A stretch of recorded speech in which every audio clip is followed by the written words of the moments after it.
Olá, chegamos na nossa aula 6 e o objetivo dela é falar um pouquinho mais sobre de onde exatamente o Google obtém as informações para poder nos informar qual que é o preço atualizado das ações ou o preço histórico, enfim, de onde que vem essa informação.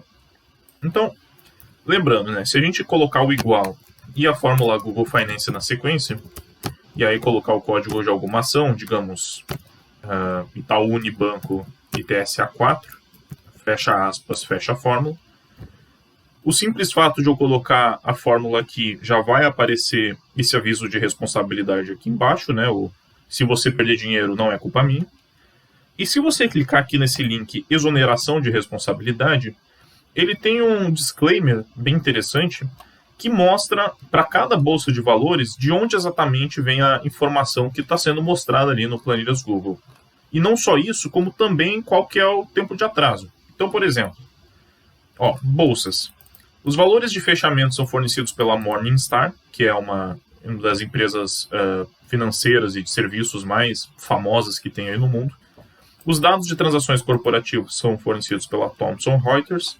E os dados intradiários podem ser fornecidos pela ICE Data Services. Então você tem aqui a região, né, dividido por continentes. Qual que é o código da bolsa?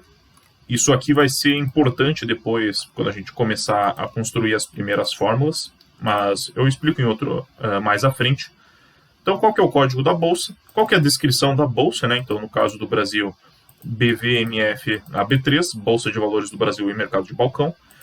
E qual que é o atraso aproximado em minutos dessa informação? Então, no caso, aqui o pregão ainda não começou hoje, ainda é 8h30, no momento que eu gravo esse vídeo, mas se o pregão já tivesse iniciado e as ações já estivessem sendo negociadas, isso quer dizer que qualquer informação que tivesse aqui de preço, alta, baixa, preço atual, etc., poderia ter esse atraso de até 15 minutos. Então, como eu falei lá na aula 2 ou 3, tomem cuidado se você quiser usar o Google Finance para fazer operações rápidas de troca e venda, porque pode ter esse atraso.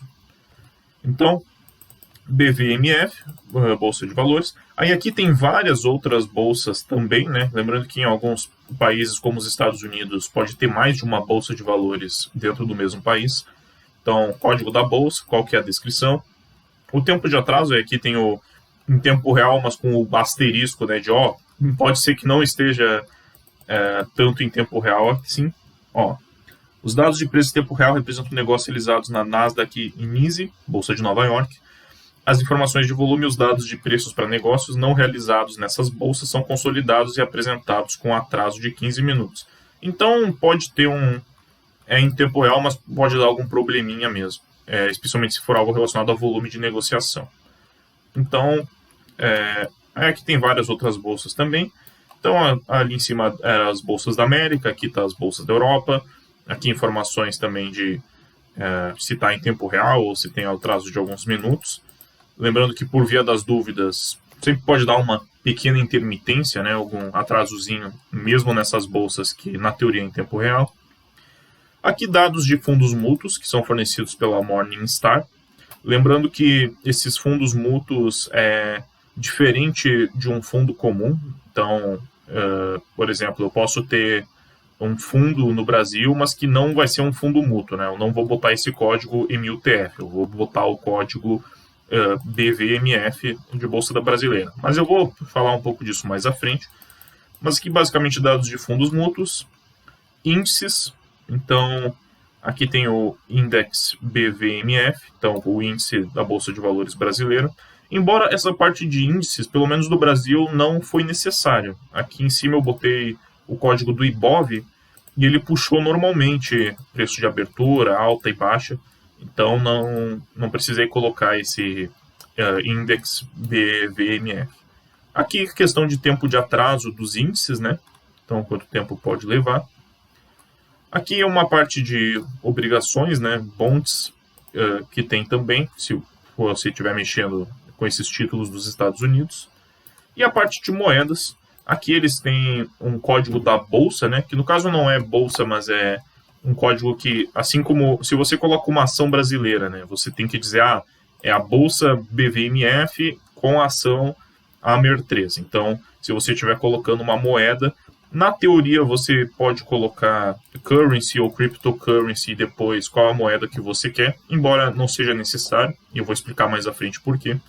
Aí aqui tem, né, informações de moedas, então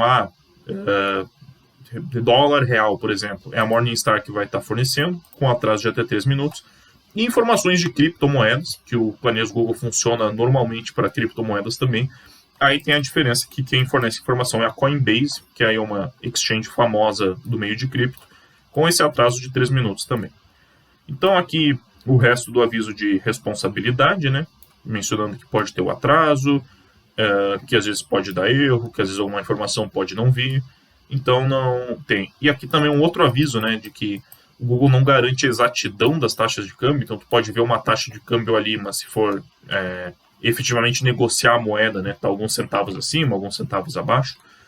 Então, basicamente, aí tem um disclaimer do disclaimer, né, que são algumas bolsas e índices dizendo que também não tem 100% de exatidão na informação que fornecem para o Google. Então, basicamente, essa é a origem das informações, tá? Para cada uma das diferentes bolsas de valores. Então, qual que é a origem, qual que é o código e qual que é o tempo de atraso. E, por fim, só para fechar a aula, uma outra coisa que vocês podem achar interessante é que quando eu pesquiso no Google, por exemplo, pegando o exemplo da Itaúsa, né? Se eu jogar no Google ITSA4, o Google vai entender que eu estou falando de uma ação e vai exibir aqui esses gráficos legais, né? Qual que foi a variação de preço diária, no caso aqui 20 de agosto, né? Até as 17h07, que era a última vez que a bolsa estava aberta. Qual que é a variação dos últimos 5 dias, 1 mês, 6 meses, 5 anos, máximo, enfim. E aqui embaixo várias informações, né? Abertura, alta, baixa, capitalização de mercado, índice PL, dividendos, enfim. Por que isso é importante? Porque aqui no Google, todas essas informações que tem aqui, cadê a Itaúsa? Aqui. Todas essas informações que tem aqui são as mesmas que você tem se você jogar o sticker da ação no Google. Vai aparecer aqui, ó, BVMF, Itaúsa 4, preço de abertura 11,13 e alta 11,25. Deixa eu ver. Preço de abertura 11,13, preço de alta 11,25. Preço atual 11,18 e aqui, último preço 11,18. Então, vocês podem ver que essa fórmula aqui, o Google Finance, vai retornar a mesma coisa que retornaria se você digitasse o código da ação, porém tem a vantagem, né, de que aqui você pode botar várias ações, pode botar na sequência, pode compilar isso de uma forma estatística, enfim, fica bem mais interessante. E lembrando que se você digita uma ação, recentemente o Google lançou uma função aqui chamada Finanças, se não me engano é bem recente isso, se você clicar, aí vai ter várias coisas, vários mercados, até cripto também. Vai ter esse gráfico, mas vai ter outras ações parecidas que você pode comparar, algumas notícias, indicadores financeiros, enfim, tem bastante coisa aqui embaixo mesmo. Então, até informações da empresa também. Então, se você quiser aí dar uma estudada mais a fundo, né, tem informações complementares da ação que você está vendo, você pode usar essa parte aqui do Google Finanças. Se você quiser só mexer direto na planilha mesmo, então só colocar ali a fórmula do Google Finance, que eu vou mostrar ao longo das aulas. Então, é basicamente isso sobre a origem dos dados da fórmula Google Finance. Um abraço e até a próxima aula.